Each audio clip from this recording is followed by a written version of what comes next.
These days, for the vast majority of people, their results depend far more on their recovery from their workouts rather than the actual workout itself. As long as you've got consistent work habits and you're progressively working basic movement patterns, you're pretty much covered from a workout perspective. But the unfortunate reality is most of us get this whole recovery idea completely upside down. And as a result, we're setting ourselves up for failure regardless of how well your workout's going.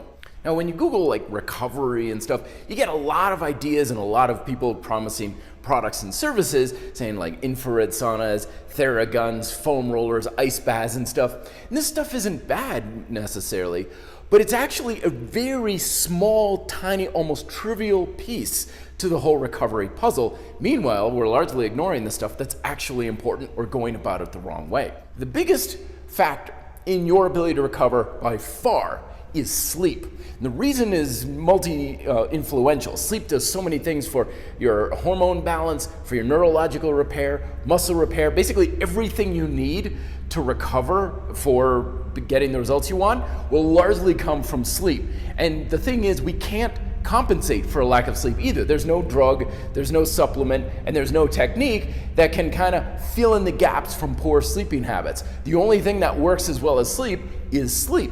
And I won't go too much into the details on what we need for this. I mean, it's pretty obvious, like get as much as you can, 7, 8, 9 hours if possible, dark room, uninterrupted sleep, you know, all this stuff we already know. But we need to make that our number one priority. In fact, I often tell people who are saying, I want to get in shape, I usually say, get your sleep taken care of first, and don't even worry about diet and exercise, because oftentimes your ability to lose weight and just feel better and healthier depends more on sleep than any other variable. The next big factor is diet. Now this seems pretty self-evident, but again, we often get this one completely backwards, largely because you ask people, well, what makes a healthy diet?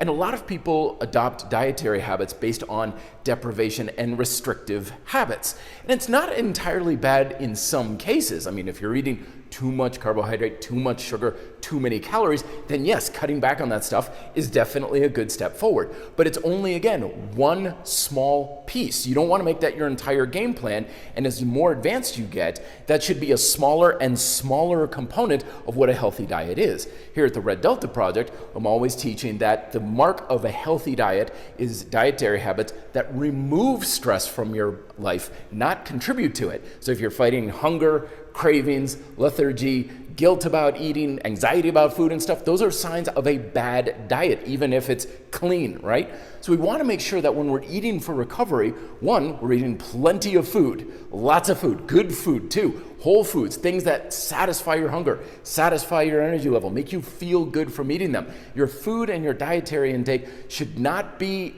artificially restricted in any unnecessary ways if you want to optimize your recovery. And then the next biggest influence is lifestyle stress. I mean, we got a lot of that going on these days, right? We got stress from job, we got stress from the news, stress from society and all this sort of thing.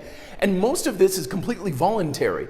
Like, we don't need to watch the news. The stuff that's going on that we often inundate ourselves with, the stress that we have in our head, is completely voluntary. If you didn't have that, your life would be no worse at all for it. So that's why I recommend, like, get some distance from social media, get distance from the news. You don't need to be informed because it's not really information, it's misinformation most of the time. And you don't need to worry about things outside of your immediate bubble for the larger part. So look at what's going on here and now, what's in front of you, and what can you deal with. The stuff that's outside of your sphere and influence, do your best, not so much to ignore it, but don't put too much of your attention to it, because the stuff that's in your bubble needs much more of your attention. And then lastly, at the very, very tippy top, that tiny little 1% sliver, that's the other stuff that we come across. That's the infrared saunas and the ice baths and the foam rolling and the trigger point and the massage and everything like that. That's the cherry on top. That's good stuff, but don't make that your main recovery strategy. Instead, get these other base layers taken care of as much as you can first, and then use that just to give yourself that little bit of an edge that'll take your workouts to the next level.